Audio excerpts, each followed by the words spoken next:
आज हम लोग भगवत गीता के 5वें अध्याय के 6ठे श्लोक से पढ़ेंगे। तो पहले 6ठे से लेकर के 19 श्लोक तक मैं श्लोकों को पढ़ूंगा और उसके बाद इनके भावों को मैं व्यक्त करूंगा।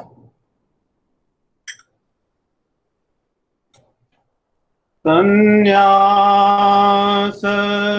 महाबाहो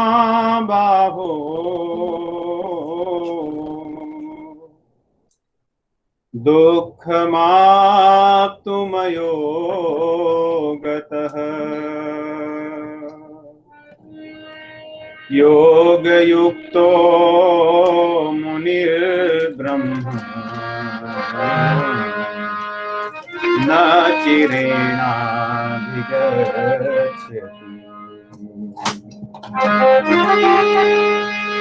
योगयुक्तो विशुद्धात्मा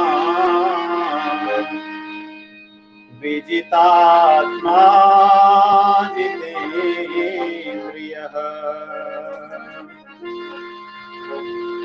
सर्वभूतात्मा भूतात्मा कुर्वन्नपि मुदीयते। नैव किञ्चित् करोमीति युक्तो मन्येत तत्त्ववित्। पश्यन् शृण्वन् स्पृशन् जिघ्रन् हसन् गच्छन् स्वपन् श्वसन् प्रलपन् विसृजन् गृह्णन् उन्मिषन् निन्मिषन्नपि इन्द्रियाणि इन्द्रियार्थेषु वर्तन्त इति भावयन्। ब्रह्मण्याधाय कर्माणि संगं त्यक्त्वा करोति यः लिप्यते न स पापेन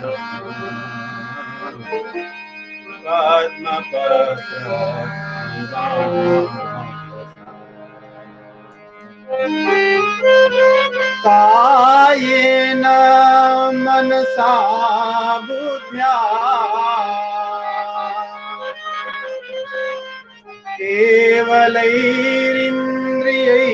केवलैरिन्द्रियैरपि योगिनः कर्म कुर्वन्ति संगं त्यक्त्वात्मशोधये।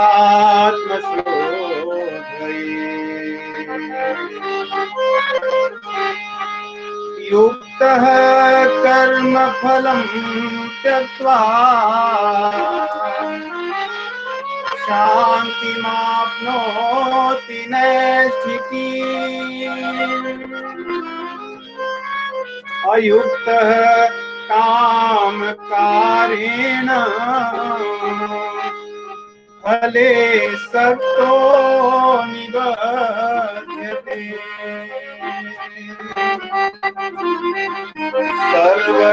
सर्वकर्माणि मनसा संन्यस्तास्ते सुखं वशी। नवद्वारे पुरे देहि नैव कुर्वन्न कारयम्। न कर्ति त्वं न कर्माणि लोकस्य सृजति। न कर्मफलसंयोगं स्वभावस्तु प्रवर्तते।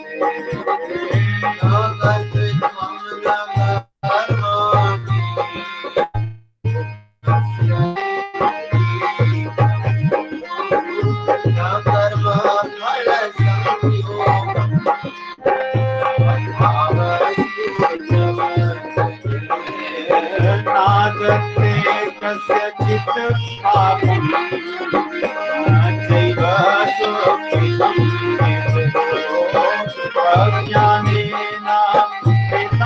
ज्ञानं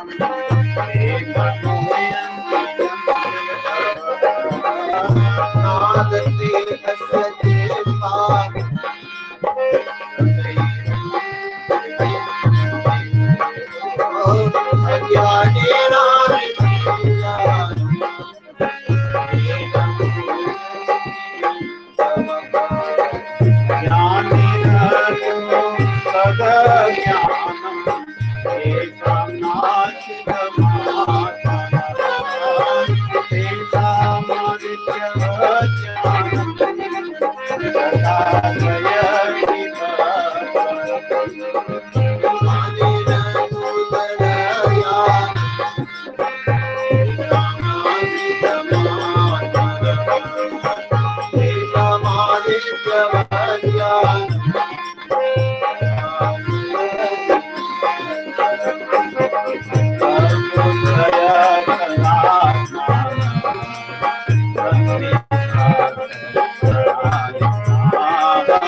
जैसे इस अध्याय को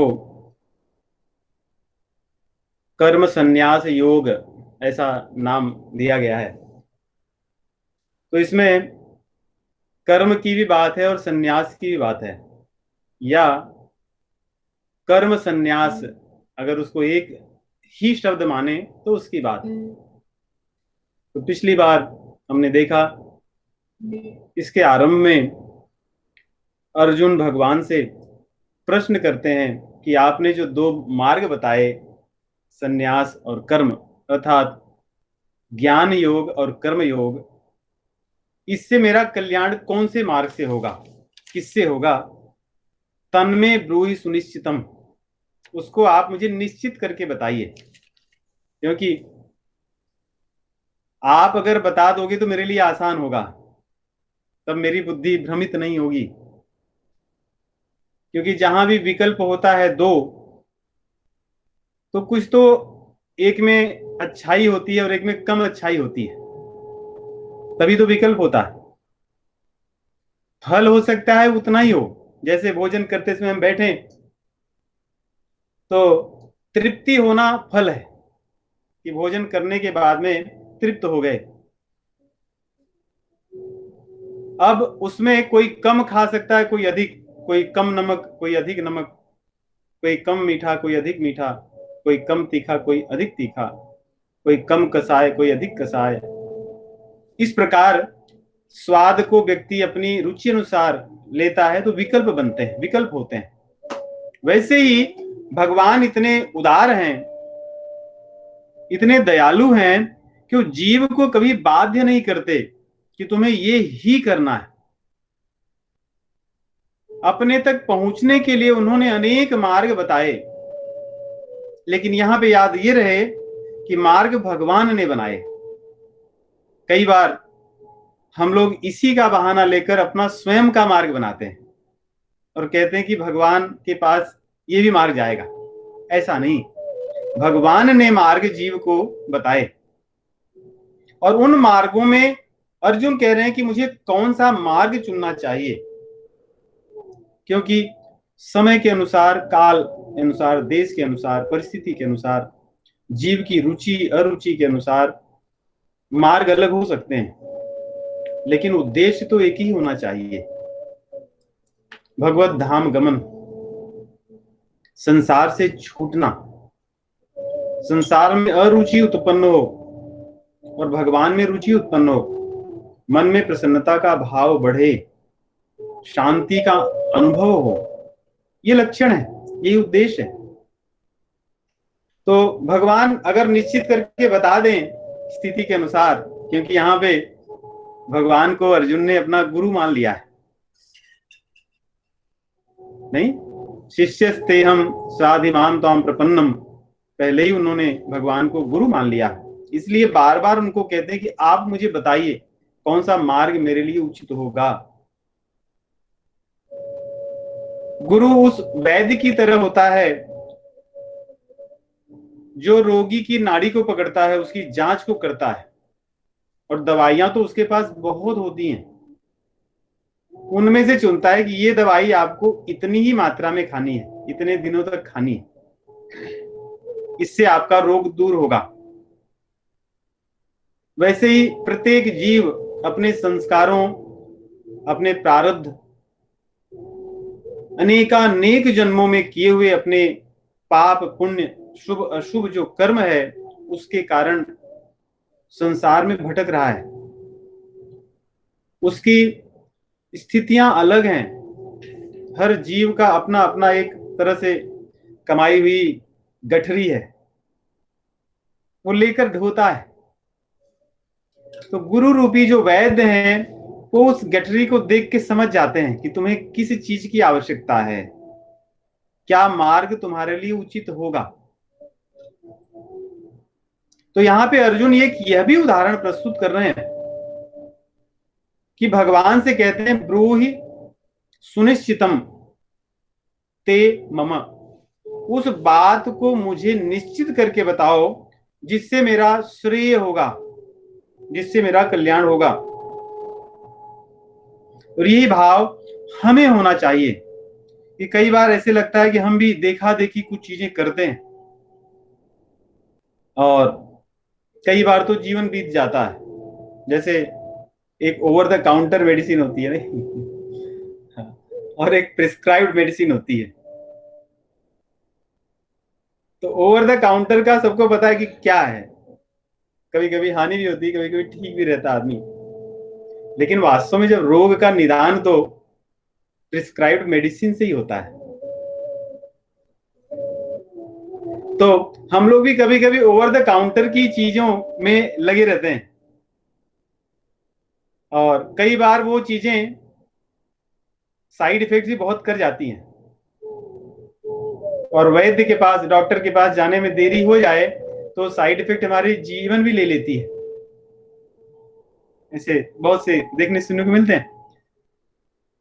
लेकिन जिस दवा को किसी वैद्य की सलाह अनुसार उसकी देखरेख में ली जाती है, तब वो हमारे रोग का निदान करती है। तो वैसे ही गुरु जो मार्ग को निश्चित करता है, जो आचार्यों ने जिन मार्गों को निश्चित किया है, उन मार्गों से ही कल्याण होता है। प्रथम मुनिन जिन कीरति गाई, ते ही मग चलत सुगम मोहि भाई, कि जिस मार्ग को हमारे आचार्यों ने, हमारे संतों ने, हमारे ऋषियों मुनियों ने करोड़ों करोड़ों वर्षों से अनुसंधान करके हमारे लिए बनाया है, उस मार्ग का आश्रय ही, उस मार्ग का ही आश्रय लेना चाहिए। मनमाने मार्ग से साइड इफेक्ट होता है, उससे हमें लगता तो है हम ठीक हो रहे हैं, लेकिन वास्तव में हमारे भीतर अहंकार बढ़ता है, किसी की बात न सुनने की भावना बढ़ती है, या जैसे गंदगी को कारपेट के अंदर रख दें, वैसी भावनाएं बढ़ती हैं। तो इसलिए अर्जुन का ये प्रश्न बड़ा महत्वपूर्ण था। भगवान ने कहा कि कर्म योग और ज्ञान योग दोनों का फल एक ही है, और विद्वान लोग इसलिए दोनों को उस रूप से ही देखते हैं, किसी को हेय दृष्टि से नहीं देखते, क्योंकि दोनों का फल समान है। जैसे हमारे पास, किसी के पास एकदम बढ़िया टेस्ला गाड़ी हो और किसी के पास एक बहुत 20-25 साल पुरानी कोई एक फोर्ड हो,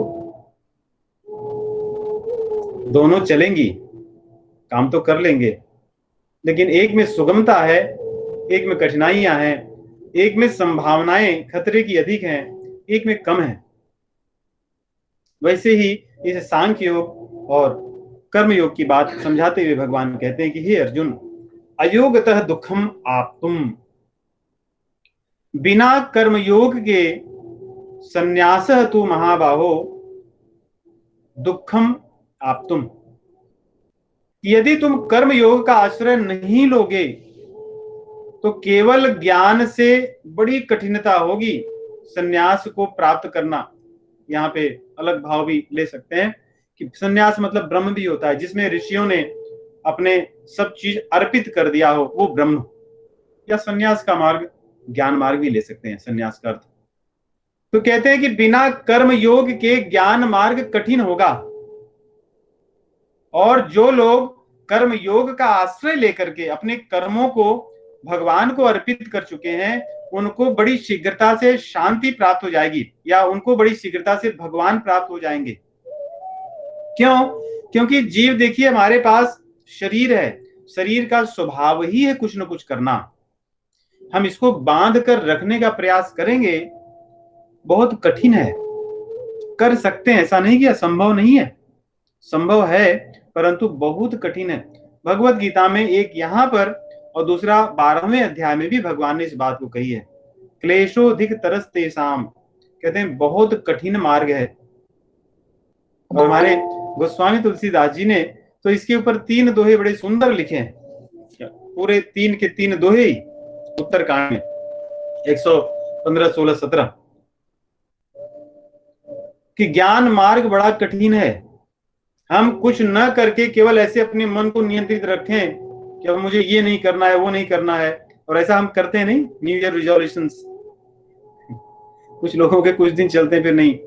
लिख लिख करके फ्रिज पे लिखना, कहीं दीवार पे टांगना, कहीं कुछ करना, right? Remember this, always think about this, every hour you go and memorise this things will help you, but they are very difficult, very hard. वो आपको उस स्थान पर ले जाएंगे, लेकिन सफलता की जो संभावना है कम है। लेकिन अपनी इंद्रियों को यदि हम कर्म में लगा दें, नहीं, इंद्रियों को कर्म में लगाएं, तो फिर इंद्रियां व्यस्त होंगी काम करने में, तो इंद्रियां अन्य स्थानों पे जाने की संभावनाएं कम होंगी। जैसे हमारे बच्चे हैं, बच्चों को कुछ पढ़ना है, उनको खेलना है, उनको बातें करनी है, तो अन्य स्थानों पे भी हम उनको लगा सकते हैं, और सात्विक चीजों में भी लगा सकते हैं, उनकी पढ़ाई भी सात्विक हो। वैसे ही अगर आप बड़े विस्तार से देखें तो पूरी सृष्टि में ऐसा हो सकता है, सात्विकता के आधार पे व्यवसाय हो, सेवा के आधार पे व्यवसाय हो। इसको, शब्द को उसी तरह से लीजिए जो मैं कहना चाह रहा हूं, सेवा के व्यवसाय नहीं, लोगों का जिसमें भला हो उस तरह के व्यवसाय हम करें। नहीं, जैसे मुझे मान लो रेस्टोरेंट खोलना है, तो क्यों ना मैं ऐसा रेस्टोरेंट खोलूं जिसमें सबको बहुत ही शुद्ध, सात्विक और पौष्टिक भोजन प्रदान करूं। वो भी एक सेवा है। धन तो मैं कमा रहा हूं, लेकिन मानव समाज के लिए सेवा है। वैसे ही मान लो मैं डे केयर शुरू करता हूं, क्यों ना ऐसी चीजें मैं अपने डे केयर में रखूं जहां पे छोटे छोटे बच्चों की समझ बड़ी अच्छी बने, उनके भीतर प्रेम की भावनाएं बढ़े, एक दूसरे से ईर्ष्या की भावना कम हो। ऐसे ही अनेक उदाहरण हम ले सकते हैं जहां पे हम अपने कर्मों को सेवा की तरफ मोड़ सकते हैं, तो पूरा समाज सेवा में हो सकता है। तो यहाँ पे भगवान कहते हैं कि ऐसा संभव तभी होगा जब आप अपने इंद्रियों को कर्म में लगाओगे, तो बड़े आसानी से उस ज्ञान को प्राप्त कर लोगे। और कर्मयोगी इसीलिए आसानी से प्राप्त करता है। याद होगा चौथे अध्याय में भगवान ने कहा था, तत् स्वयं योग संसिद्ध काले नात्मनि विंदति, कि अर्जुन, जिस ज्ञान को ज्ञानी बहुत मेहनत करके प्राप्त करता है, उसको कर्मयोगी अपने आप प्राप्त कर लेता है। और कहते हैं अवश्य ही प्राप्त करता है, क्योंकि धीरे धीरे करते करते उसको समझ में आ जाता है कि इसमें कुछ है नहीं। धीरे धीरे करते करते उसको अपने आप समझ में आ जाता है। इसीलिए गृहस्थ जीवन को कहा जाता है कि बहुत आसान है इसमें भगवान को पाना, क्योंकि इसमें हमें छूट मिलती है अपनी इंद्रियों को। एक जैसे कहते हैं कि गाय है, गाय को खूंटे से बांध दो तो घूमती रहेगी, वैसे हमारी इंद्रियों के लिए कुछ छूट मिलता है कि ये चीज कर सकते हो, ये चीज कर सकते हो, ये अनुभव कर सकते हो, ये कर सकते हो।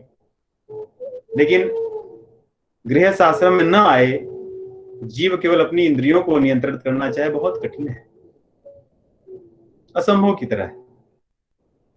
तो यहाँ पे आगे भगवान कहते हैं, ये भी बड़ी अच्छी बात, देखिए कितना सुंदर क्रम लिखे हैं, योग युक्त, योग युक्त या योग युक्तो, दोनों का अर्थ एक ही है, राम रामो एक ही अर्थ है। तो योग युक्त विशुद्धात्मा विजितात्मा जितेंद्रिय, यहाँ पे भगवान क्रम बता रहे हैं। कहते हैं कि जो व्यक्ति कर्म योगी है, तो कहते हैं कर्म योगी कौन है, क्या लक्षण है? कहते हैं जो विशुद्ध आत्मा, जिसका अंतःकरण शुद्ध हो गया। हम लोग कहते हैं ना कि इनका हृदय बहुत साफ है, मेरा हृदय बहुत साफ है, तो भगवान कह रहे हैं कर्म योगी का हृदय साफ हो जाता है या साफ रहता है। कहते हैं और क्या होता है? कहते हैं किसका हृदय साफ होता है? कहते हैं विजितात्मा, जिसका मन वश में रहता है, उसका हृदय शुद्ध होता है। तो फिर मन किसका वश में होता है? जिसकी इंद्रियां वश में होती है, नहीं जिसकी इंद्रियां वश में होंगी, धीरे धीरे मन भी वश में हो जाता है। ये बहुत आसान तरीका, अगर आप उल्टा जाएं तो कई बार हम लोग क्या करते हैं, स्वयं को हम घोषित कर देते हैं कि मैं कर्मयोगी हूं या योगी हूं या मैं भक्त हूं, मैं ज्ञानी हूं। लेकिन जो उसके नीचे की जो सतहें हैं, लेयर्स हैं, उसका हमें ज्ञान ही नहीं होता। कर्मयोगी वो है जिसका हृदय शुद्ध है। हृदय शुद्ध उसका है जिसका मन वश में है, उसके मन वश में उसका है, जिसकी इंद्रियां उसके हाथ में है, उसके नियंत्रित हैं। तो यहां से हमें आरंभ तो यहीं से करना है, हमारी इंद्रियों को ही पहले शुरू करना है। इंद्रियों के नियंत्रण से बाकी सब चीजें धीरे धीरे नियंत्रित होती रहती हैं। जिस दिन व्रत होता है, जैसे कल था, आप अगर अनुभव करें तो मन शांत रहता है। क्यों? क्योंकि हमारी इंद्रियों का जो व्यवसाय है वो कम हो जाता है। इंद्रियों के व्यवसाय के कम होने से, क्योंकि जैसे हम जलती हुई आग में घी डालना जब कम कर देते हैं, तो आग का जो प्रभाव है, उसकी जो तीव्रता है, कम हो जाती है। तो इंद्रियों को नियंत्रित करना चाहिए। हमारा आहार शुद्ध हो, हमारा विहार शुद्ध हो। विहार अर्थ है हमारा मन जहां भटकता है, हमारे विचार शुद्ध हो। फिर अपने आचरण को शुद्ध रखें, अपनी वाणी को शुद्ध रखें, मधुर रखें, भावनाओं को सेवामय रखें। इनसे मन में शांति होगी। मन जब धीरे धीरे उसकी नकेल पहनाना, मतलब जैसे ऊंट को नकेल पहना दी जाती है, तब इतना बड़ा शरीर बस एक रस्सी में रहता है, आप जैसे घुमाओगे वैसे घूमता है। सांड होता है छोटा, उसके पास जाने से व्यक्ति डरते हैं, इतना होता है भयंकर। हम तो पथमेड़ा जाते हैं, वहां पे कुछ कुछ सांडों को देखते हैं, ऐसा लगता है कि गाय के सामने इसकी तुलना कैसे कर सकते हैं। अगर उसको छोड़ दिया जाए तो पता नहीं वो क्या कर सकता है। निश्चिंत रहता है, एकदम मदमाता रहता है। बस उसके नाक में एक नकेल डाल दो और उसको अपने हाथ में पकड़ लो, उसकी सारी जो चीजें थी, शक्ति सब नष्ट हो जाती है। वैसे ही अपनी इंद्रियों को नकेल डालना चाहिए। जिससे ये मन के अंदर नकेल पड़े, तब मन दौड़ना कम होगा, अपने आप हृदय शुद्ध होने लगेगा। हृदय के शुद्ध होने पर अपने आप सेवा होने लगेगी, दया आएगी सब पर, जीवों पर, उनके कल्याण की और अपने कल्याण की भावना मन में रहेगी सदैव। तो यहाँ पे भगवान कहते हैं कि ऐसा जीव सबको अपना देखने लगता है, सर्वभूतात्म भूतात्मा, सभी जीवों में जो परमात्मा विराजमान है उनको अपना देखने लगता है, या वही देखता है कि जो मुझ में है वही सब जीवों में है, कोई अंतर नहीं है। मेरा भला मैं चाहता हूं तो मुझे इनका भी भला करना है। मैं अपने जीवन में दुख नहीं चाहता तो इनके जीवन में भी मैं दुख न दूं, क्योंकि ये भी तो वही है, मेरे हैं अपने, जो मैं हूं। तो भगवान कहते हैं कि ऐसा जीव जो भी कर्म करता है उसका उसको कुछ भी फल नहीं मिलता, वो कभी बंधता नहीं। कुर्वन्नपि न लिप्यते, कभी वो लिपते मतलब, अब देखिए ये भी है कि कर्म का, गोस्वामी तुलसीदास जी लिखते हैं कि भूमि परत भा ढाबर पानी, जिम जीवही माया लपटानी, कि जैसे पानी बरसे जब जमीन पर गिरता है तो पानी को शुद्ध कौन कर सकता है, वो तो गिरते ही लिपट जाता है, वो अशुद्ध हो जाता है। वैसे ही कर्म है संसार में, आप कर्म करें कि उसमें लपटे हो, आप उसमें से निकलना कठिन है। इसलिए भगवान कह रहे हैं कि ऐसा आदमी जिसकी हृदय शुद्ध हो वो लिपटे नहीं होता, वो कभी लपेटता नहीं है उसमें, उसको कुछ भी वो कर्म करता है, कर्तव्य कर्म विहित कर्म शास्त्र के अनुसार, उसका उसको कुछ भी फल नहीं मिलता, वो सदैव मुक्त पुरुष होता है। और इसलिए उदाहरण जो देते हैं, जिसको आप सब पढ़ रहे थे, ऐसे कुछ श्लोक भगवत गीता में हैं जो पश्यन श्रेणन स्पृशन जिघ्रन असनन गच्छन सुपन सुसन प्रलपन विसर्जन गहनन नुमिशन नुमिशन निम शन्नपि। तो एक ही वाक्य में सारे शब्दों को लिखा है। अब इसमें देखिए 5 हमारी इंद्रियां हैं, जो ज्ञान इंद्रियां हैं, आंख नाक कान त्वचा जीभ, और 5 हमारी कर्म इंद्रियां, मुख हाथ पैर जन्नेन्द्रियां और मलमूत्र मतलब त्यागने की जो इंद्रियां, ये 5 10 हो गए। तो ये 10 इंद्रियों के कर्म यहां बताए हैं। इसके अलावा आंखों का गिरना उठना पलकों का, ये भी कर्म बताए जो कि उप प्राण का कर्म है, और श्वास को लेने का कर्म बताए जो कि प्राणों का कर्म है, और सोने की भी बात की है, यहां पे कहीं आया था ना गच्छन स्वपन, सोने की भी बात की है। तो जितने भी कर्म जीव करता है इन इंद्रियों से, कर्म इंद्रियों से, ज्ञान इंद्रियों से, अपने प्राण से, उप प्राण से, इसके अलावा सोना मन से होता है, या शांत चित्त से होता है, चित्त सो जाता है, विश्राम करता है। मन से भी जो कर्म किया जाता है, या बुद्धि जब शांत रहती है अपनी विराम अवस्था में जाती। तो सारे कर्म कह रहे हैं कि जो कर्म योगी होता है या जो ज्ञान योगी होता है वो किसी भी कर्म को स्वयं करता हुआ नहीं मानता, वो मानता है कि मैं नहीं कर रहा हूं। तो कौन कर रहा है? वर्तन्त इति धारयन्, कौन? इंद्रियाणि इंद्रियार्थेषु, इंद्रिय है वो अपने विषय में जाती है, वो काम करती है। आंख कभी सूंघ सकती है? नहीं। नाक कभी देख सकती है? नहीं। कान कभी स्पर्श का या कान कभी देख नहीं सकते, स्वाद को नहीं बता सकते। अर्थ ये है, हाथ कभी चल नहीं सकते, नहीं। जिन इंद्रियों का जो कार्य है वही कर सकते हैं। तो यहां पे कह रहे हैं कि इंद्रियां अपने जो कार्य के लिए, जिस विषय के लिए उनको बनाया गया है वही करती हैं, दूसरा काम नहीं करती।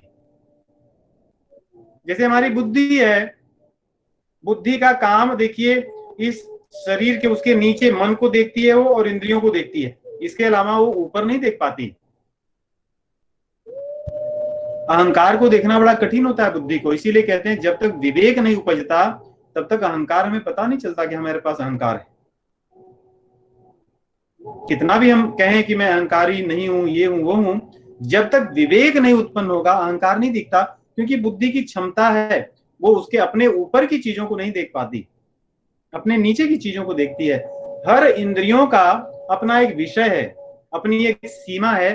कह रहे हैं कि हर इंद्रिय वही करती है। और उसके लिए कोई प्रयास कौन करता है? आप पलकों को झपकाए बिना कितने समय तक रह सकते हैं? नहीं रह सकते। या आंखों को बंद करके कितने दिन तक रह सकते हैं? नहीं रह सकते। श्वास को रोक कर कितने दिन रख सकते हो? आप न चाहकर भी ये क्रियाएं होंगी ही होंगी। आप इन क्रियाओं को नहीं रोक सकते। लेकिन जो धीरे धीरे अनुभव क्या करता है ज्ञानी, इन क्रियाओं को देखता है। क्या मैं इन आंखों से देखने वाला कौन है? ये आंख आंख देख रही है। सुनने वाला कौन है? वो कर रही है। तो प्रकृति की चीजें प्रकृति में लगी हुई हैं, लेकिन मैं इनसे अलग हूं, ये भावना होनी चाहिए। अर्थात ये यहाँ पे कहना चाह रहे हैं भगवान कि इन इंद्रियों के बाहर या ऊपर कौन है? इन इंद्रियों से काम कौन कराता है? श्वास कौन लेने कर रहा है? या इंद्रियों में वो क्षमता कौन दिया है जिससे काम कर रही हैं? इस शरीर में रहने वाला जो जीवात्मा है, उसके चले जाने पर ये इंद्रियां रह के भी काम क्यों नहीं कर पाती? उसकी तरफ भगवान हमारा ध्यान दिलाना चाहते हैं। इसी को गोस्वामी जी लिखते हैं, विषय करण सुर जीव समेता सकल एक ते एक सचेता, सबकर परम प्रकाशक जोई राम अनादि अवधपति सोई। कहते हैं ये इंद्रियां जो हैं, इंद्रियों से लेकर के, शरीर से लेकर के देवताओं तक जो प्रकाशक शक्ति है, जो चेतना है, उसकी तरफ यहाँ पे ध्यान दिला रहे हैं। कहते हैं उनके प्रकाशक तो भगवान है। सबकर परम प्रकाशक जोई राम अनादि अवधपति सोई। भगवान है सबके प्रकाशक, उनकी तरफ ध्यान दे। इन इंद्रियों को अपना मान करके स्वयं कर्ता न माने, इसलिए तब वो कोई कार्य नहीं करेगा। क्योंकि मेरी चीज जब नहीं है तो मैं नहीं कार्य कर रहा हूं, नहीं। और अपना जब मैं नहीं मानूंगा तो मैं कार्य नहीं कर रहा हूं। तो ऐसा कह करके आगे भगवान कहते हैं कि जो जीव अपने सभी कर्मों को, देखिए आगे के श्लोक बड़े सुंदर हैं, 10, 11, 12 आप लोग पढ़ रहे थे, अगर ध्यान दिए होंगे। इसमें भगवान एक ही बात को तीनों श्लोकों में कह रहे हैं अलग अलग ढंग से। मुख्य चीज उनका क्या है? संगम त्यक्त्वा, आसक्ति को त्याग दो। 8वें, 9वें, 10वें में भी यही कहते हैं, 11वें में भी यही कहते हैं, और 12वें में भी यही कहते हैं। अर्थात किसी में कर्म त्यागने के लिए नहीं बोले, बोले कर्म तो तुम्हें करना है। और यहां उदाहरण में दे दिए कि कर्म नहीं चाहोगे फिर भी आपकी शरीर तो करेगी करेगी, उसको आप नहीं रोक सकते। कोई तो करवा रहा है आपसे, वो कौन है आगे बताएंगे भगवान इसी श्लोकों में जो हमने पढ़ा। तो कहते हैं कि कर्म तो आपको करना ही होगा, लेकिन जब कर्म करते हुए मैं न बंधूं तो कह रहे हैं त्यागने की भावना रखो, आसक्ति को छोड़ दो। और यहां तक कि शायद आगे भगवत गीता में कोई अध्याय है जिसमें कहते हैं गुण संगोस्य सद सद्यो निजन्मसु। भगवान कहते हैं कि जब व्यक्ति इन गुणों में, प्रकृति में या अपनी क्रियाओं में जब अपने आप को जोड़ लेता है, तब वो सद असद योनियों को प्राप्त करता है। उसके जन्म मरण का कारण यही है, क्योंकि अपने आप को जोड़ लेना, अपने आप को उसमें अपना मानना। इसलिए वो कर्मों के फल को भोगने के लिए बाधित हो जाता है, उसको भोगना ही पड़ता है। उसके फल को न भोगे। भगवान 10वें में कह रहे हैं जिस प्रकार कमल का पत्ता होता है, पैदा होता है जल में, खाता पीता जल से, बड़ा होता है जल से, लेकिन जल को अपने पत्ते पर रहने नहीं देता। कभी आप देखोगे कितनी भी पानी हो, कुछ भी हो, कमल के पत्ते पर कभी जल नहीं होता, पड़ते ही वो नीचे गिर जाता है। इसलिए इसका उदाहरण कई बार शास्त्र में आया है। और दूसरा उदाहरण अगर आप देखें तो भुनी हुई मूंगफली है, या उसके छिलके वाली मूंगफली है, उसको खोलते ही उसमें वो अलग रहता है। ऊपर वाले को भी तरस खाना चाहिए। तो वो उसमें अलग रहता है, उससे लिपटता नहीं, जबकि रहता तो उसी में है, बढ़ा है उसकी अच्छा बात। वैसे ही जैसे जिस प्रकार कमल संसार से, जल से पोषित होने के बाद में भी उस पर कोई प्रभाव नहीं पड़ता, वैसे ही हम संसार से ही पोषित होते हैं, संसार में ही कर्म करते हैं, अपनी इंद्रियों को संसार में ही लगाते हैं, संसार में ही हम अपने विचारों से, इंद्रियों से जो भी कर्म करना होता है शास्त्र विहित उसको करते हैं। लेकिन इन कर्मों से हम नहीं हमारा इनसे कोई संबंध नहीं होगा। कब? यदि हम अपने कर्मों को भगवान को अर्पित कर दें। ब्रह्मणि आधाय कर्माणि, भगवान के आश्रित कर दें, भगवान में इन कर्मों को समर्पित कर दें, अर्पित कर दें। ऐसा करने से केवल, अब दूसरी चीज यहाँ पे ध्यान देने की बात है, इसको हम सब के लिए ध्यान देने की बात, और हो सकता है आपका कोई प्रश्न हो भी आगे तो इससे समाधान होता है। केवल कर्मों को भगवान को समर्पित कर देने से हम नहीं बच सकते।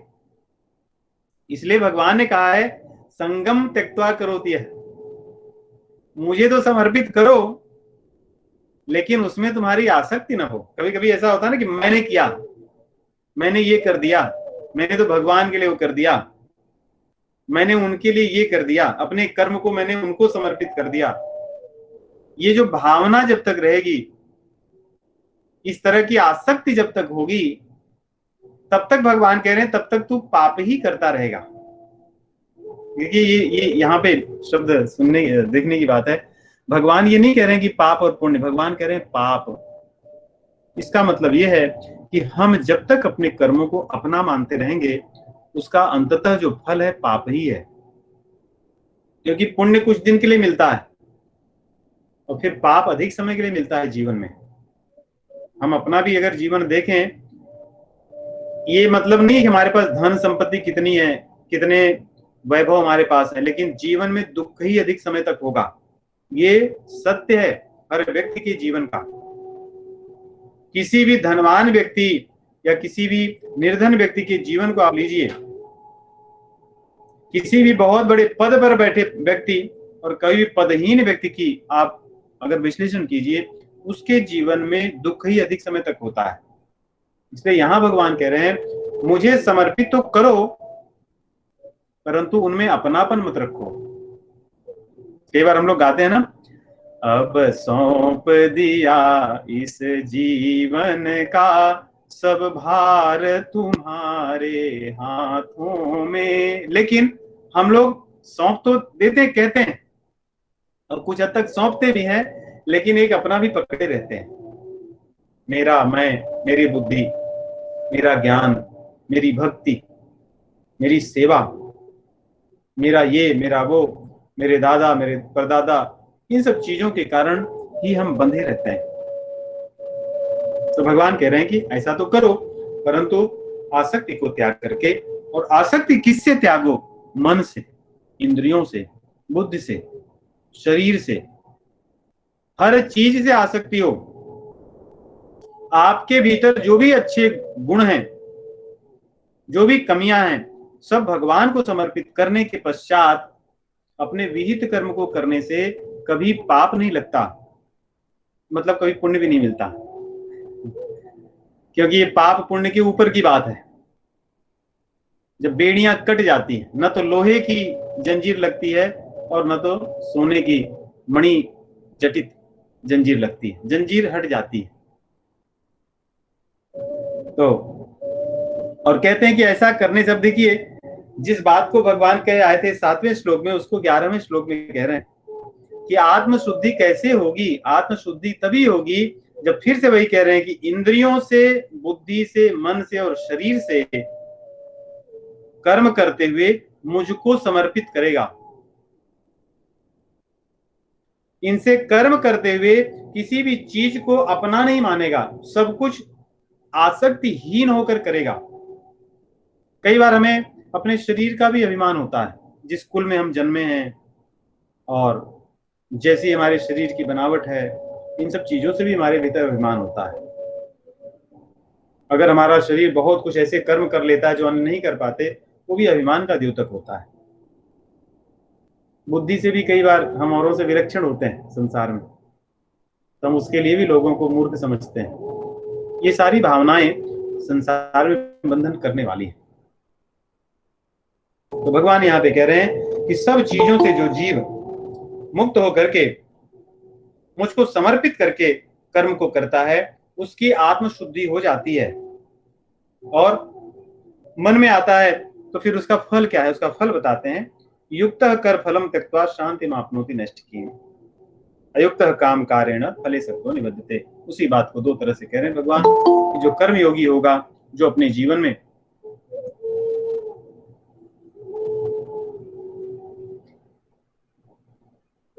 युक्त कर्म फलम त्यक्त्वा शांति मापनोति नैष्ठिकीम्, तो ऐसा जीव ऐसा कर्म करने से जिसका हृदय शुद्ध हो जाता है, वो मुझे प्राप्त करता है। नैष्ठिकी मतलब होता है भगवान से संबंधित या जिसकी निष्ठा जिस पर है वो वाली शांति।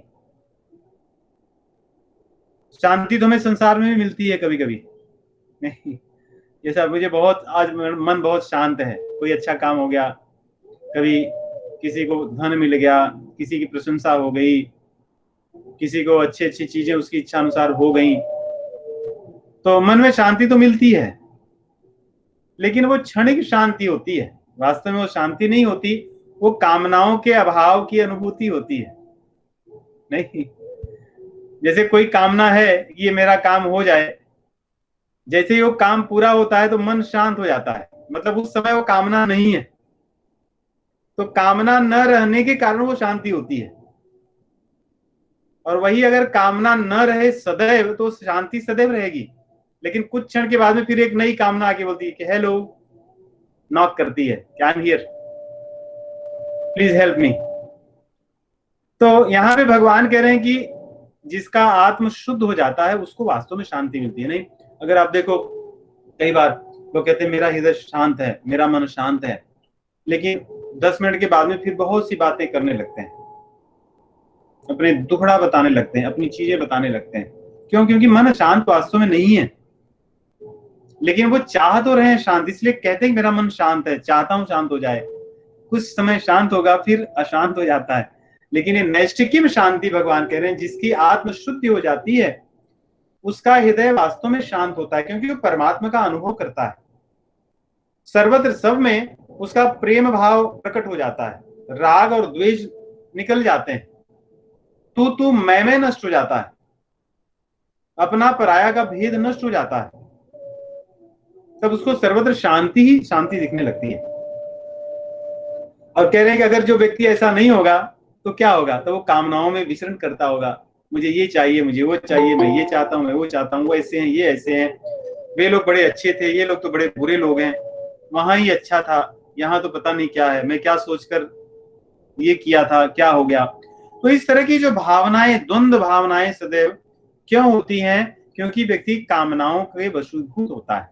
इसलिए भगवान तीसरे अध्याय में ही कह आए कि काम एष क्रोध एष रजोगुण समुद्भव महाशनो महापापमा विद्येनमि वैरिणम। ये तुम्हारी शत्रु है, इसको पहचानो, ये तुम्हें खा जाएगी, इसके पहले कि तुम्हें खाए तुम इसको मार दो। ये सुरसा की तरह या पूतना की तरह बैठी है खाने के लिए, जितना जल्दी इसका वध होगा उतना ही अच्छा होगा। तो यहाँ भगवान कह रहे हैं लेकिन जो कामी व्यक्ति होता है उसको कभी शांति नहीं मिलती, वो शांत रहता है, भटकता है संसार में सर्वत्र, और दूसरों को भी अपनी उपस्थिति से अशांत करता रहता है, दूसरों में भी उस तरह के विचारों का द्योतन करता है। उसके बाद भगवान कहते हैं कि ये जो मनुष्य जिसका हृदय शांत हो जाता है, तो ये जो देह है, देखिए इस देह को हमारे पुराणों में 9 द्वार का नगर बताया गया है, और कठोपनिषद में इसको 11 द्वार का बताया गया। तो मैं भी व्याख्या में पढ़ रहा था एक तरह, तो पहले जब मैंने श्लोक पढ़ा तो मुझे लगा 11 द्वार क्या है, दो नए रुचि उत्पन्न हुई, पढ़ा तो बहुत अच्छा लगा, लेकिन अधिकतर सर्वत्र 9 द्वार ही सर्वत्र बताए गए। 2 आंख, 2 नाक, 2 कान और मुख, 7 मल मूत्र त्याग करने के 2 नौ। इसके अलावा 2 और जो कहे गए, एक ब्रह्मरंध्र कहा गया, जो बच्चे जब पैदा होते हैं तो जो खुला रहता है धीरे धीरे बंद होता है ना, ब्रह्मरंध्र, पता ना, यहाँ पे जो बच्चों का सिर में जुड़ी नहीं होती हड्डी। और 11वां नाभि स्थान, जिससे जन्म अवस्था के पहले भोजन मिलता है, पोषण होता है। ये भी तो रंध्र था, तभी तो होता है। लेकिन यहाँ 9 द्वार की बात करते हैं, कहते हैं कि 9 द्वार वाला जो ये नगर है, इस नगर का निवासी कौन है? ये जीव है।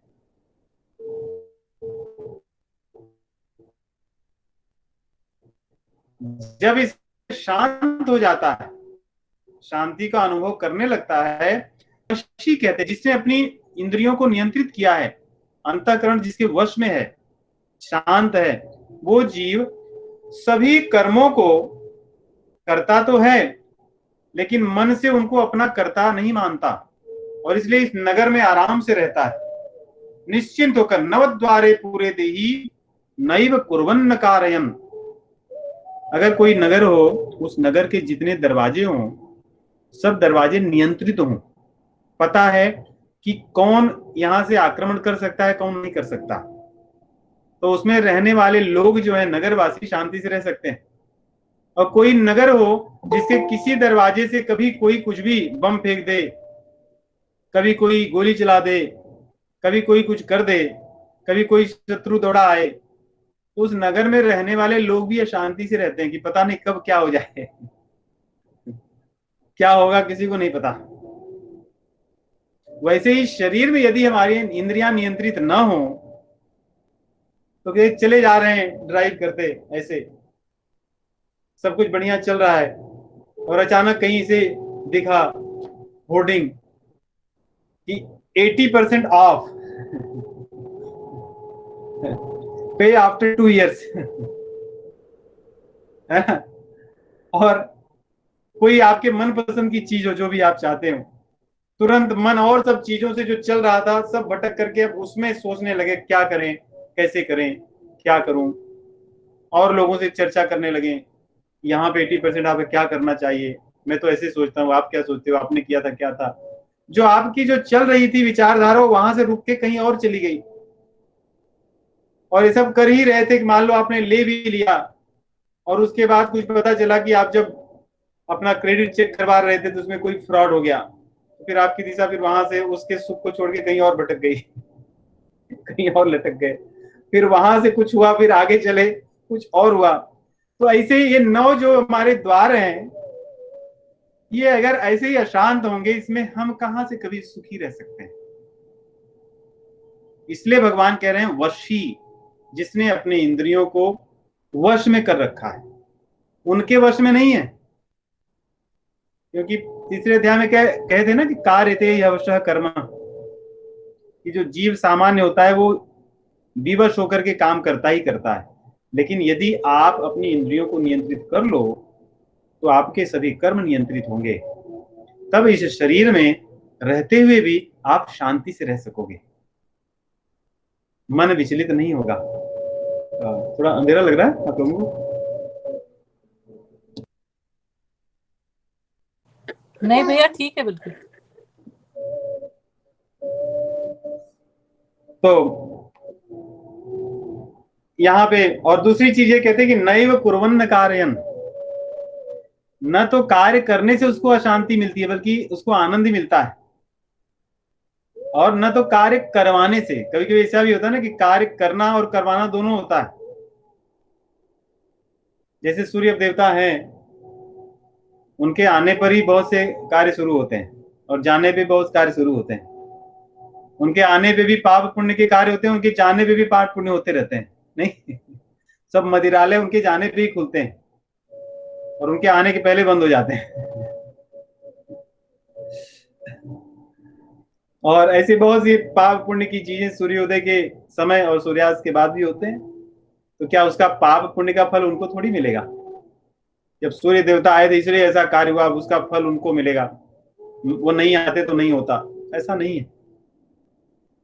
वो तो निर्लिप्त हैं, कर्म करने वाले वो नहीं है। वैसे ही शरीर में रहते हुए यदि हम भगवान को अनुभव करें, उनके प्रकाश से सर्वत्र सब कुछ हो रहा है, इस भाव को ध्यान में रखें। इस शरीर का निर्वहन भी भगवान की इच्छा से, उनकी प्रकृति के द्वारा नियमन होता है। इसके दुख सुख को मैं अनुभव न करके उसमें समभाव से रहूं, ऐसा होने पर इन इंद्रियों से आप कर्म करोगे और कभी कभी कराओगे नहीं, कभी कभी आप कुछ कहोगे तो लोग अन्य कर्म करेंगे। जैसे संत महात्मा कहते हैं तो बहुत से लोग कर्म करते हैं, तो उसका फल उनको थोड़ी मिलता है, उसका फल उनको नहीं मिलता, क्योंकि उन्होंने तो निष्काम भाव से भगवत अर्पण करके वो कार्य को अपनी सेवा की तरह कर रहे हैं। उसमें उनका प्रशंसा लेने की, नाम कमाने की, पूजा करवाने की कोई इच्छा नहीं है। वो तो भगवान भगवत सेवा कर रहे हैं। तो यहाँ पे भगवान कहते हैं कि न तो कार्य को करते हुए न तो कार्य को करवाते हुए जीव को कोई कष्ट होता है या कोई उसको फल मिलता है, वो फल से ऊपर उठ जाता है। इतना कहने के बाद में तब ऐसा लगता है कि ये कर्म कौन कराता है?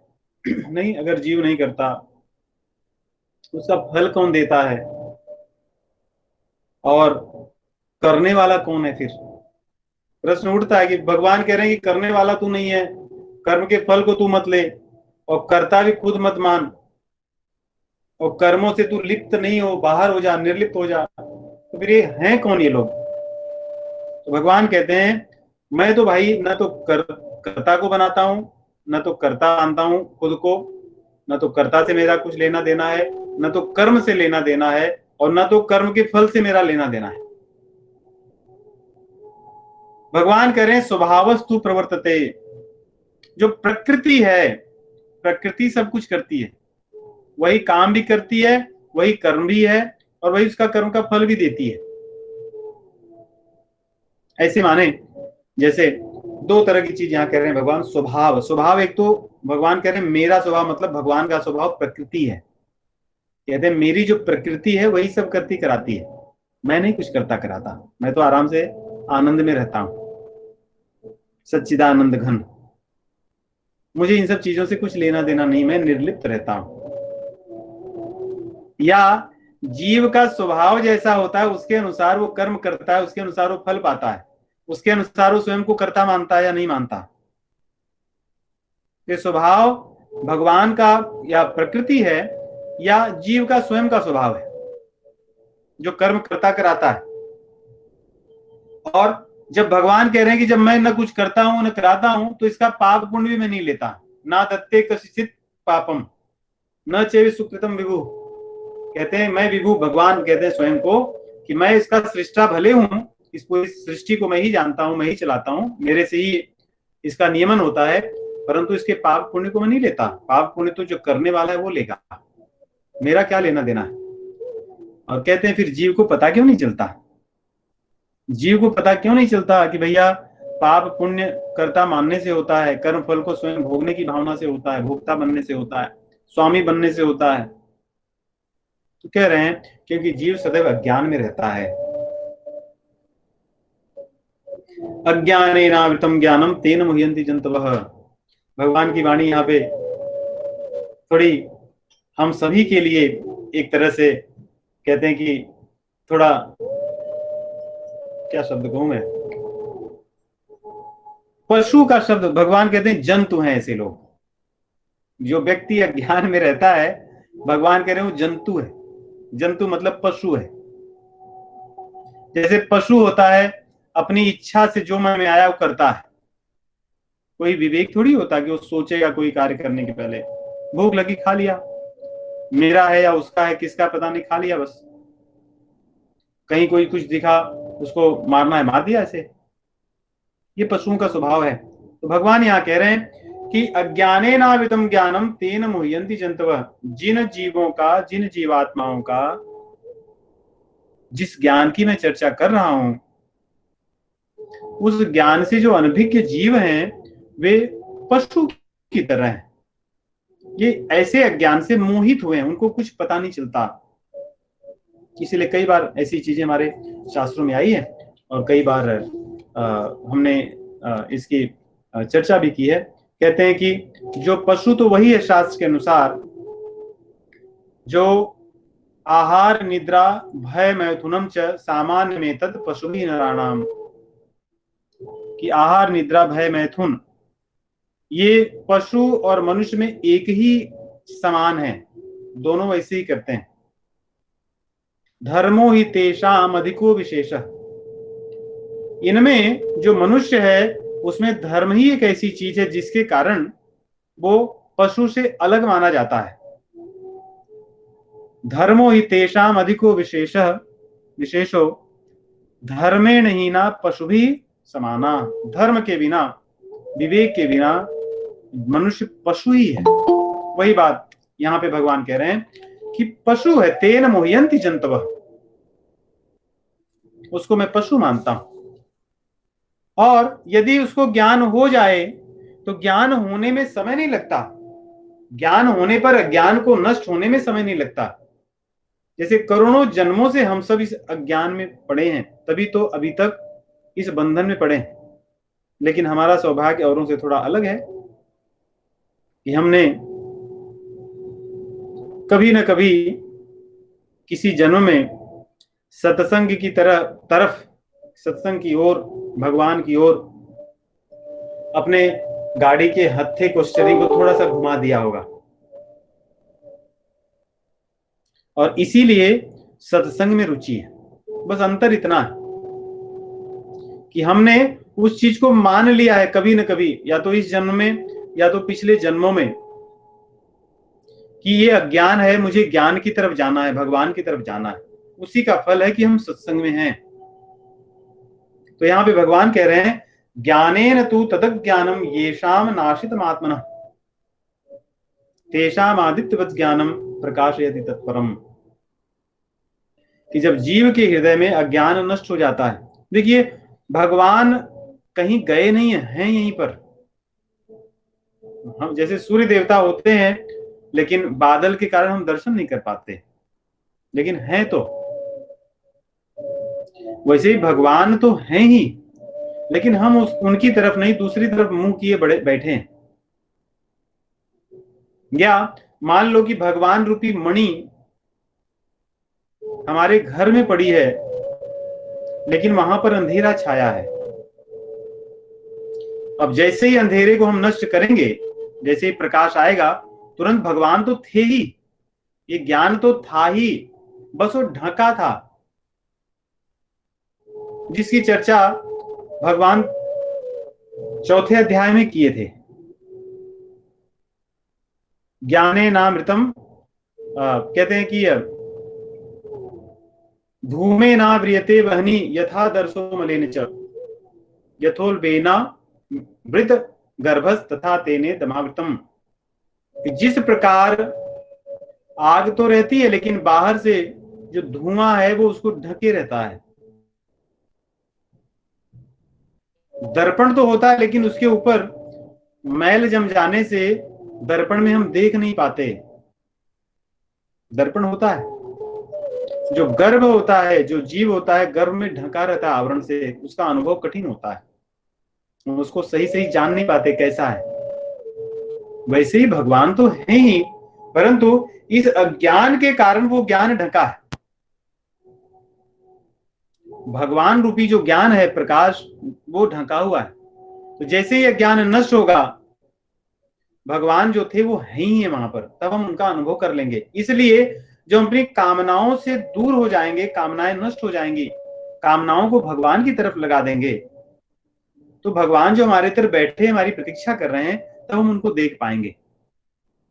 जैसे बच्चा है, मान लो मुंह दूसरी तरफ करके चिल्ला रहा है, रो रहा है, माँ की तरफ नहीं मुंह करता है। जैसे ही माँ की तरफ मुंह करेगा, उसको दूध पीने के लिए मिल जाएगा, परंतु वो अपनी अज्ञानता अवश्य किसी और तरफ मुंह किए चिल्ला रो रहा है। वैसे ही जीव अपने कामनाओं के कारण संसार में कहीं सुख की अनुभूति के लिए भगवान से दूर होकर के, भगवान के जनों से दूर होकर के, भगवान के नाम से, उनकी गुण से, उनकी लीलाओं से, उनके रूप से जो आनंद मिलता है, उससे दूर होकर के संसार में भटक रहा है।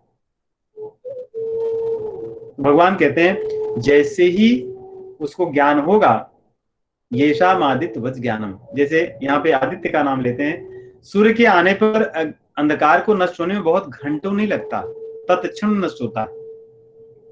हम अपने घर में जैसे ही बटन दबाते हैं लाइट तुरंत चालू होती है और अंधकार तुरंत नष्ट होता है।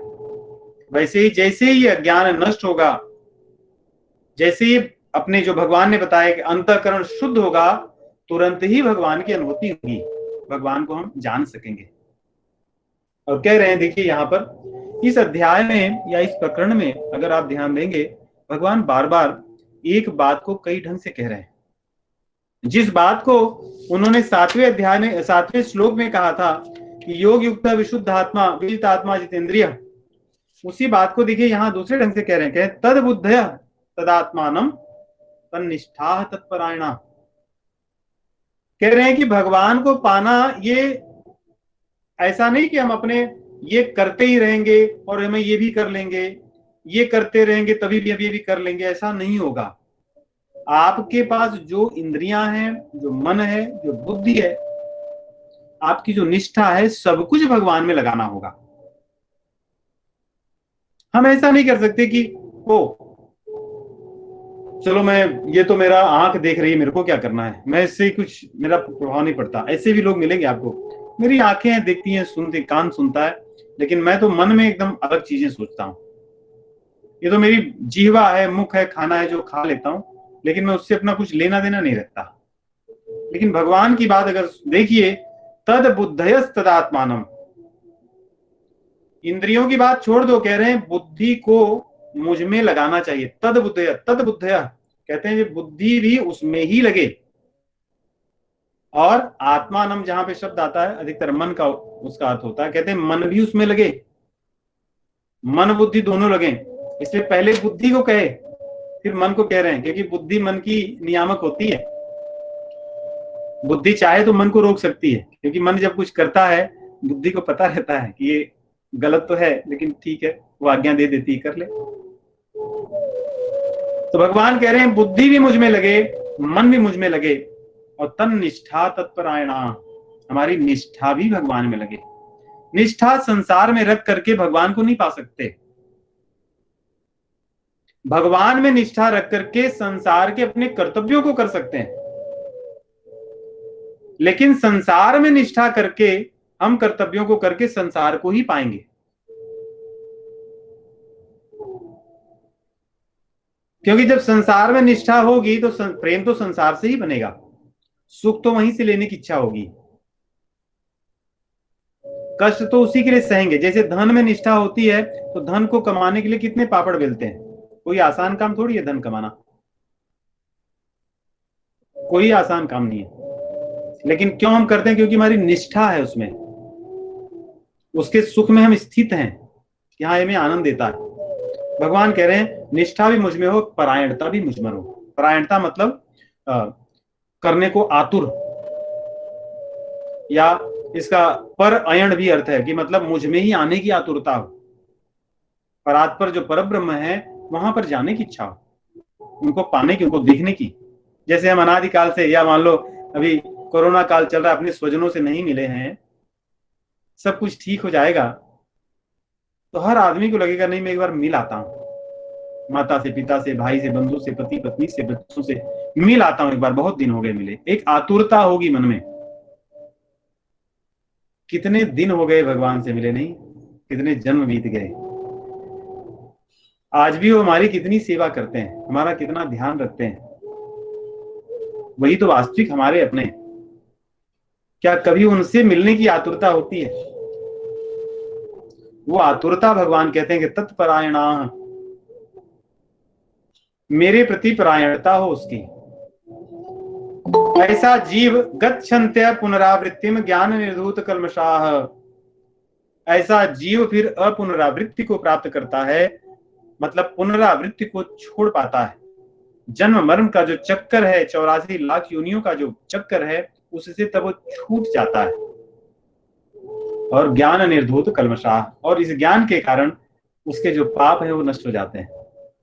तो इन श्लोकों में अगर देखें तो भगवान पाप की भी बात बार बार कर रहे हैं, पुण्य की तो बात नहीं किए, पाप की बात करते हैं। अर्थात ये कि मानव शरीर पा करके जीव कुछ करे न करे, उसकी पाप कमाने की फैक्ट्री तो चालू हो जाती है।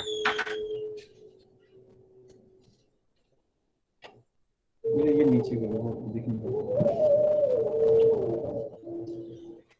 उसकी पाप कमाने की फैक्ट्री चालू हो जाती है। चलने फिरने से, भोजन करने से, अपने हर कर्म से वास्तव में पाप ही तो कमाता है। अपनी वाणी से पाप ही अधिकतर तो कमाता है, अपने व्यवहार से पाप ही तो कमाता है। कठिन है, पाप न कमाए कठिन है। इसलिए इसमें भगवान बार बार कह रहे हैं कि जो इस मार्ग का आश्रय लेगा उसके पाप नष्ट हो जाएंगे। यहाँ पे भी कहते हैं ज्ञान निर्धूत कल्मषाः, इस ज्ञान के द्वारा उसमें जो कल्मश हैं, जो पाप नहीं पापा, बहुत जो पाप हैं वो नष्ट हो जाएंगे, वो लुप्त हो जाएंगे। और तो कहते हैं अगर ऐसा हो गया, मान लो ये ज्ञान मिल गया तो फिर क्या होगा। जो आज का श्लोक है विराम का, ये भी बड़ी सुंदर है। कहते हैं अगर ऐसा मान लो कि मिल गया कि कोई व्यक्ति इस तरह भगवान के ज्ञान को जान जाए तो उसका लाभ क्या है। विद्या विनय संपन्ने ब्राह्मणे गविहस्तिनि शूनि चैव स्वपाके च पंडिताः समदर्शनः। जिस व्यक्ति के भीतर जब शांति आ जाएगी, जो नैष्ठिकी में शांति, भगवान की शांति, उनका जब अनुभव आ जाएगा, साक्षात्कार उनका होगा, उसके हृदय में जब ज्ञान का प्रकाश होगा, जो करोड़ों जन्मों से कामनाओं का जो अंधकार छाया है, जिसके कारण उसकी दृष्टि बाधित हो गई है, वो देख नहीं पा रहा, जब ये नष्ट हो जाएगा अज्ञान, तब जो ज्ञान आएगा उसमें कहते हैं विद्या विनय संपन्ने ब्राह्मणे गविहस्तिनि, कि उसके मन में जो बड़े जो ज्ञानी लोग हैं, देखिए मनुष्य में भी यहाँ पे दो का उदाहरण दिया, जो सबसे श्रेष्ठ जिसने ब्रह्म को अनुभव कर लिया हो ब्राह्मण ज्ञानी पुरुष, और जो अपनी ऐसी अज्ञानता में है कि जो चांडाल है, स्वपाक, स्वपाक मतलब जो कुत्ते को खाने वाला। तो कहते हैं कि जो चांडाल है वो और जो ब्राह्मण है वो, दोनों में वो भेद नहीं देखता, दोनों को समान देखता है। और आगे आदमी की तुलना किए तो किए, पशु की भी तुलना कर रहे हैं। अब पशुओं में भी देखिए कितने तरह के पशु। एक कह रहे हैं कि गऊ जो सबसे श्रेष्ठ, दूसरा उससे बाद हाथी की बात कर रहे हैं जो भी बहुत बुद्धिमान और बहुत सात्विक पशु है, और तीसरा कह रहे हैं कुत्ता जो अलग तरह का पशु है। तो पशुओं में भी विविधता कर रहे हैं कि एक नीचे से लेकर ऊपर तक पशु, और नीचे से विचार के लेकर के श्रेष्ठ विचार तक के मनुष्य, सबको समान देखता है। शूनि चैव स्वपाके च पंडिताः समदर्शिनः, तो समदर्शी हो जाता है। तो प्रश्न उठता है, तो क्या ये चीज उचित है या अनुचित है कि कोई ब्राह्मण को और चांडाल को एक ही माने, एक ही तरह देखे, गाय को और कुत्ते को एक ही तरह पूजे या माने, क्षमा कीजिए, एक ही तरह माने? ऐसी बात नहीं है। तो यह है हमारी दृष्टि ऐसी हो, हमारी देखने की दृष्टि ऐसी हो, दृष्टि में भेद ना हो, परंतु व्यवहार तो अलग होगा। व्यवहार समान नहीं हो सकता। शायद इसकी चर्चा हम लोग किसी प्रश्न में किए थे पहले, आप लोग इसे परिचित होंगे। जैसे देखिए संसार में कोई चीज व्यवहार में समान नहीं है, नहीं?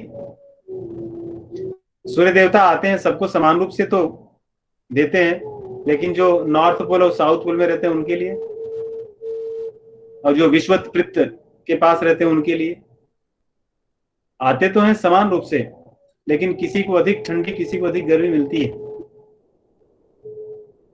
लेकिन उनका प्रकट होना समान रूप से है। कोई भेदभाव रोकते नहीं। वो जो जहां जैसी स्थिति में है वैसे उसको देखता, अनुभव करता है, उसका वो स्थान है।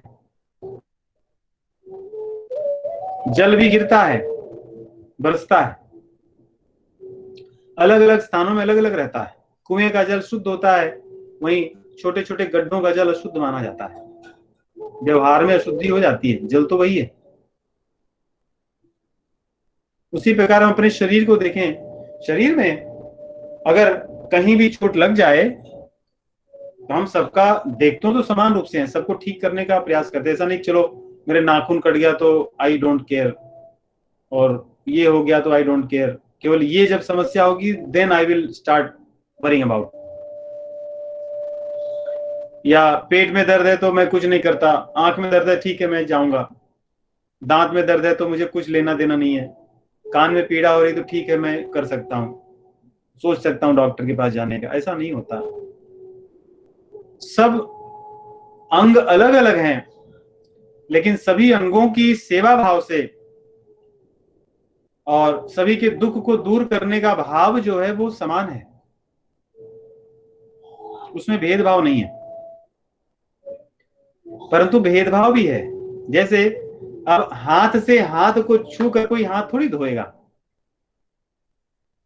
लेकिन हाथ से कोई पैर छू ले, नाक को छू ले, तब तो हाथ धोएगा, हाथ धोना होगा, क्योंकि भेद है दोनों के व्यवहार में।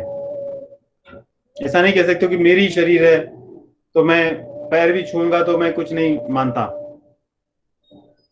ऐसा नहीं होता। पैर को छूओगे तो हाथ धोना होगा। और आजकल कोरोना में तो जो नहीं धोते तो भी धोते हैं। तो,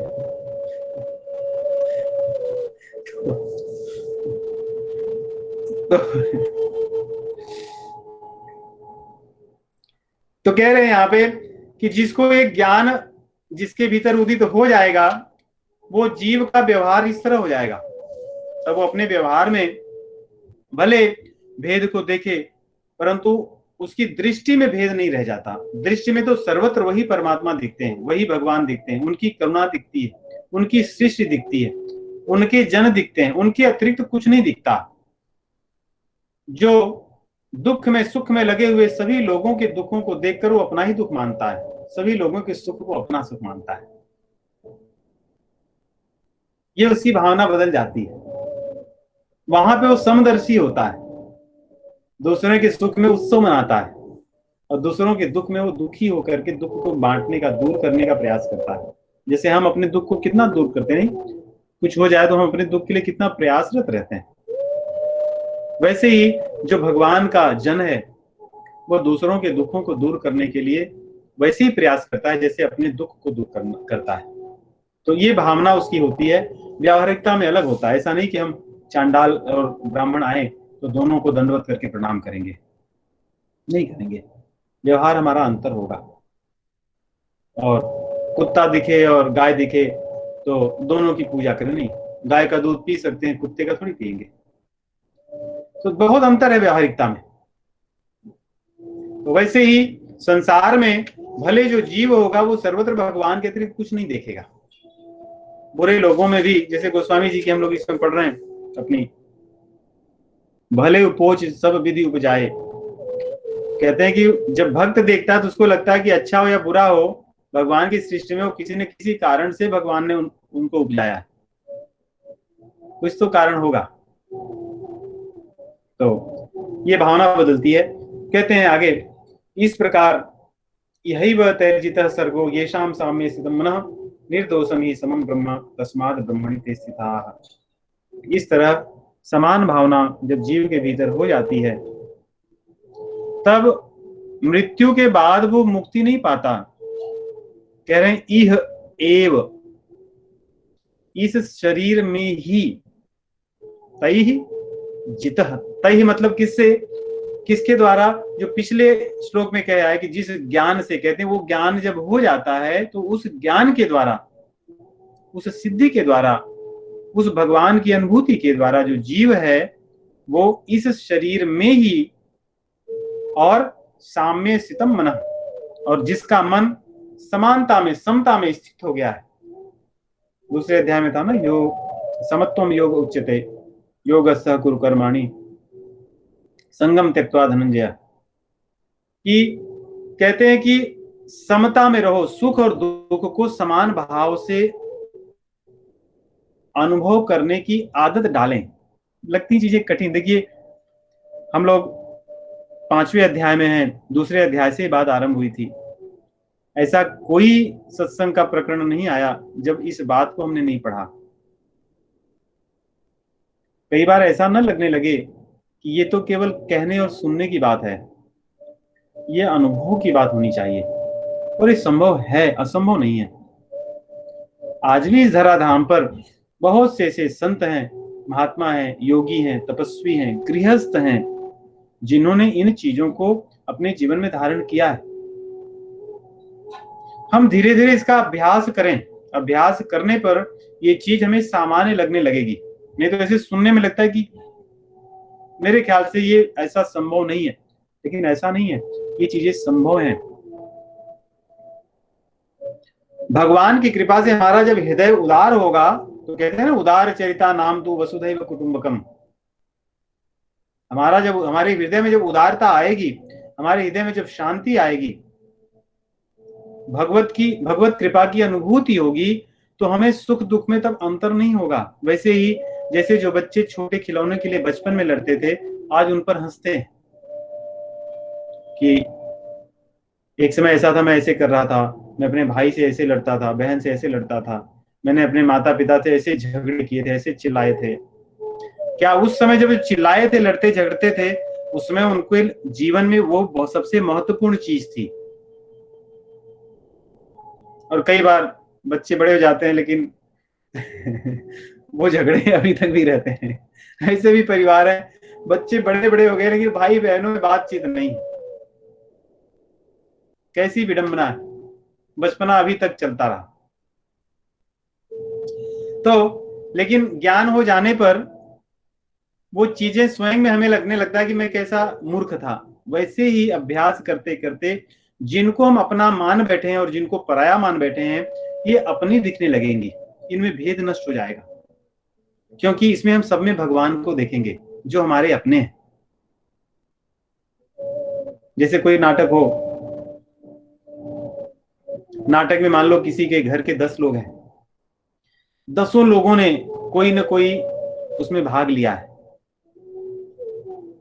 उस नाटक को देखने में व्यक्ति बड़ी तन्मयता से देखता है, अरे वो देखो मेरे भाई, वो देखो मेरा बेटा, वो देखो मेरे ताऊ जी कर रहे हैं, वो देखो मेरी बहन ऐसी है।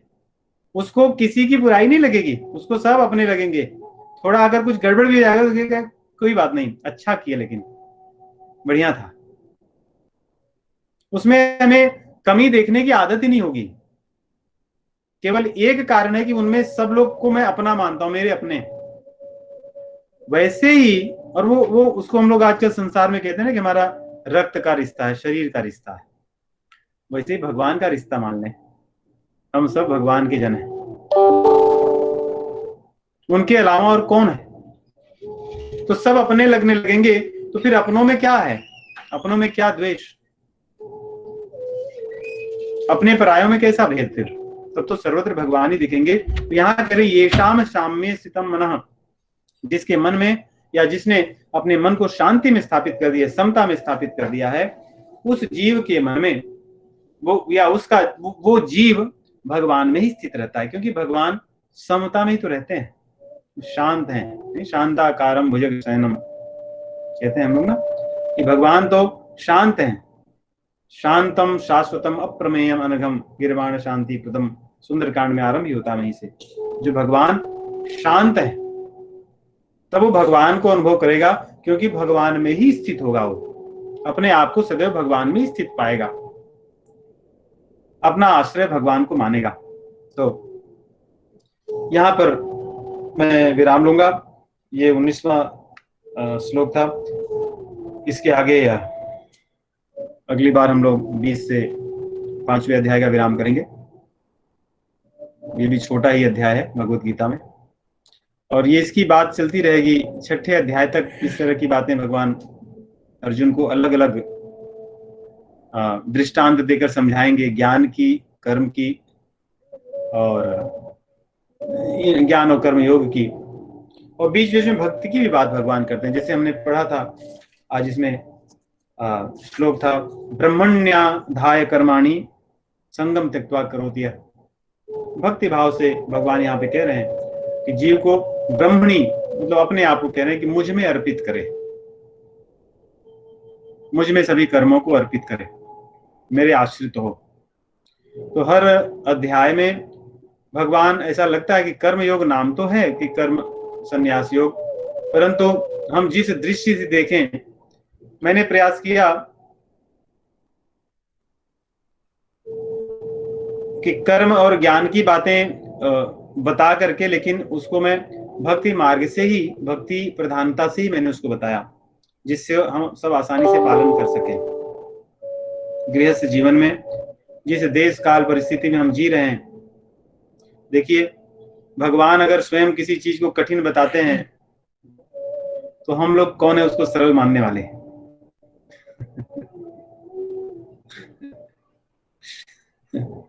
जो सृष्टि की रचना जिन्होंने की, जिन्होंने सब कुछ रचा है, उन्होंने अगर किसी चीज को कहा कि ये कठिन है,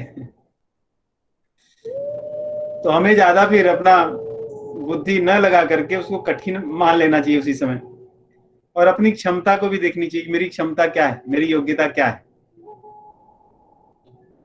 संसार के काम में ही हम इतने कुशल नहीं कि हम बड़े बड़े चीज बन गए, तो अपनी क्षमता को वहीं समझ लेनी चाहिए और वहीं उस मार्ग को प्रणाम करना चाहिए। जिन मार्ग को भगवान सरल बताते हैं, उस मार्गों का गामी बन जाना चाहिए, उस मार्ग पर चलने लगना चाहिए, उससे कल्याण होता है। और लेकिन यदि किसी की इच्छा हो तो उसमें कोई बाधा नहीं है। भगवत निर्मित मार्ग हैं, ये सारे दिव्य मार्ग हैं, इनका उद्देश्य भगवान के धाम तक ले जाना है, इसलिए इन मार्गों में कमी नहीं। हमारी योग्यता, हमारी सामर्थ्य, हमारे पास जो चीजें कर्ण जिससे हम कार्य करते हैं वो उपलब्ध उतने वो नहीं है। जैसे अब हमें किसी पहाड़ को तोड़ना हो और छोटी सी हमारे पास एक हथौड़ी हो सोनार वाली, तो वो सब चीजें हमें समझ लेना चाहिए कि नहीं टूटेगा। वैसे ही जिस तरह का जीवन हम जी रहे हैं, हमें समझ लेना चाहिए कि हमारे लिए क्या कठिन है और क्या हम कर सकते हैं। जो कर सकते हैं उसको निष्ठा से करनी चाहिए, वही है भक्ति मार्ग, जिसको भगवान पूरी भगवत गीता में कई आचार्यों ने भक्ति मार्ग से ही व्याख्या की है। गुरु जी ने जो अपनी प्रस्थानत्रयी भाष्य में लिखा है, गुरु जी भी चर्चा तो करते हैं कर्म योग की और ज्ञान योग की, और मुख्यतः श्रीमदाद्य शंकराचार्य का जो भाष्य है, गुरु जी उस भाष्य का जो अद्वैत जो प्रतिपादन है, उसके विरोध में या उसका प्रतिपक्ष में सारी अपने सिद्धांतों को लिखे, लेकिन हर श्लोक के उनके उसमें भक्ति मार्ग को ही उन्होंने प्रतिपादित किया, क्योंकि वो हम सभी जीवों के लिए सरल है, आसान है करना।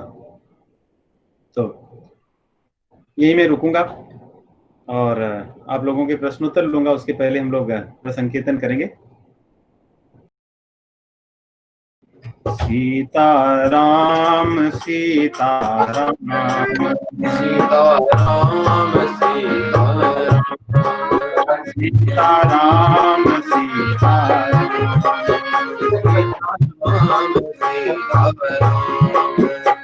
सीताराम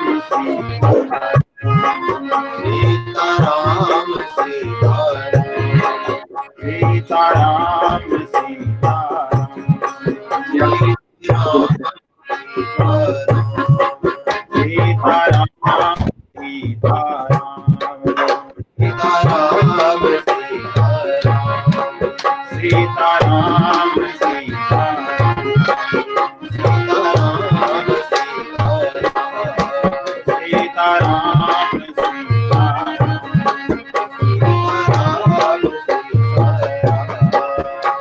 सीताराम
सीताराम सीताराम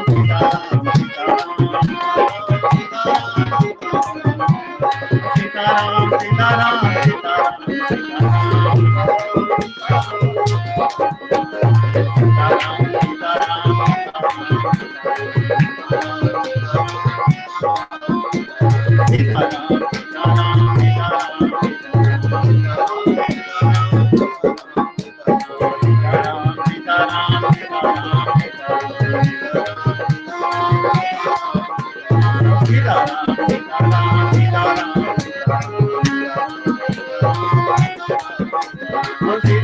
सीताराम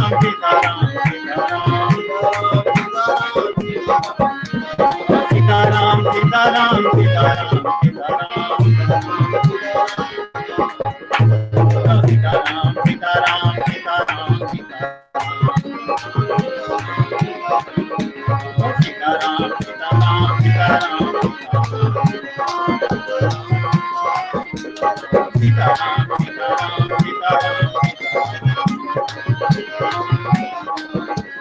सीताराम